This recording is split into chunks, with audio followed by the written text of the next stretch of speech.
Assalamualaikum warahmatullahi wabarakatuh. Perkenalkan, nama saya Intan Auliana, NIM B100190407. Di sini saya akan mempresentasikan hasil review jurnal internasional yang telah saya kerjakan guna untuk memenuhi tugas manajemen SDM internasional.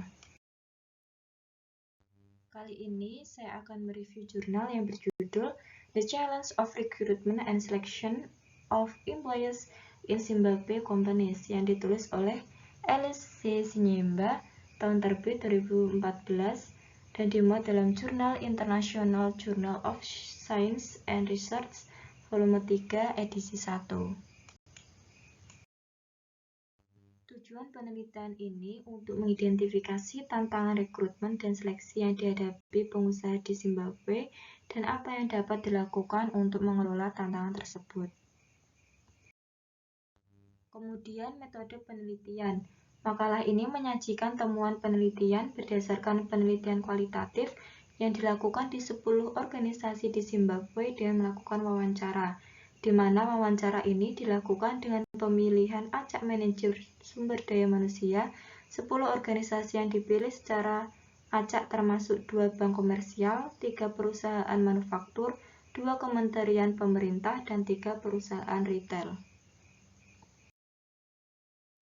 Poin selanjutnya yaitu temuan penelitian yang menyebutkan bahwa tantangan rekrutmen dan seleksi diantaranya yaitu yang pertama, biaya iklan. Banyak perusahaan kecil dan menengah tidak dapat memenuhi biaya iklan di media cetak atau di televisi dan radio dikarenakan biaya iklan sangat mahal. Yang kedua, kesalahpahaman kualifikasi atau kualifikasi palsu. Ada kasus di mana calon potensial telah menggunakan kualifikasi orang lain, terutama kerabat dengan nama keluarga yang sama. Yang ketiga, nepotisme dan favoritisme, di mana manajemen puncak mengambil keuntungan dari posisi mereka untuk mengamankan pekerjaan untuk mendukung teman dan kerabat. Yang keempat, lokasi geografis perusahaan. Orang-orang yang berpotensi memenuhi syarat dan berpengalaman mungkin tidak ingin dipindahkan ke tempat-tempat yang jauh dari keluarga mereka, kecuali mereka dapat membawa serta keluarga mereka.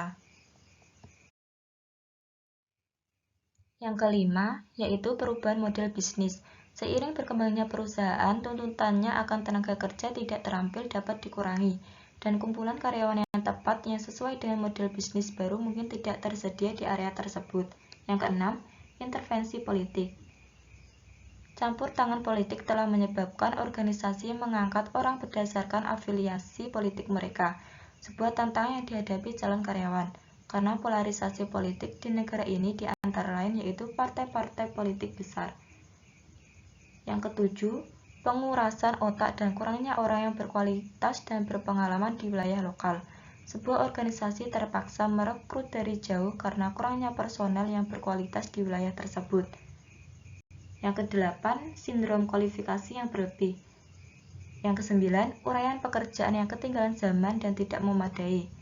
Yang kesepuluh, tantangan rekrutmen dan seleksi internal versus eksternal. Yang ke-11 yaitu ukuran perusahaan perekrutan. Pencari kerja yang berkualitas dan berpengalaman cenderung memilih perusahaan yang lebih besar daripada yang lebih kecil. Kemampuan untuk membayar gaji yang lebih baik yang dimiliki perusahaan besar dibandingkan perusahaan kecil mempersulit perusahaan kecil untuk menarik orang yang berkualifikasi tinggi. Kesimpulan dari penelitian ini yaitu krisis ekonomi di Zimbabwe telah menguras daya pikir dan kurangnya orang-orang yang berkualitas dan berpengalaman di pasar tenaga kerja lokal. Hal ini menimbulkan tantangan bagi perusahaan kecil yang akhirnya bersaing dengan perusahaan besar yang mampu membayar gaji yang lebih baik. Di sisi lain, negara ini juga mengalami sindrom overkualifikasi, menggunakan deskripsi pekerjaan yang ketinggalan zaman dan tidak memadai mengakibatkan perekrutan orang-orang dengan kualifikasi dan pengalaman yang tidak sesuai. Selanjutnya, proses rekrutmen dan seleksi yang baik memastikan kesesuaian dengan persyaratan hukum sebagaimana ditentukan oleh Undang-Undang Hubungan Tenaga Kerja. Proses seleksi harus adil, transparan, dan memenuhi persyaratan hukum.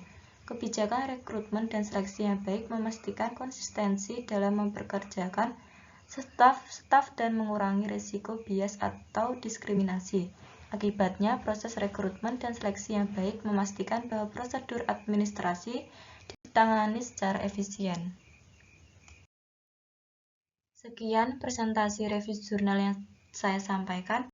Kurang lebihnya saya mohon maaf. Wassalamualaikum warahmatullahi wabarakatuh.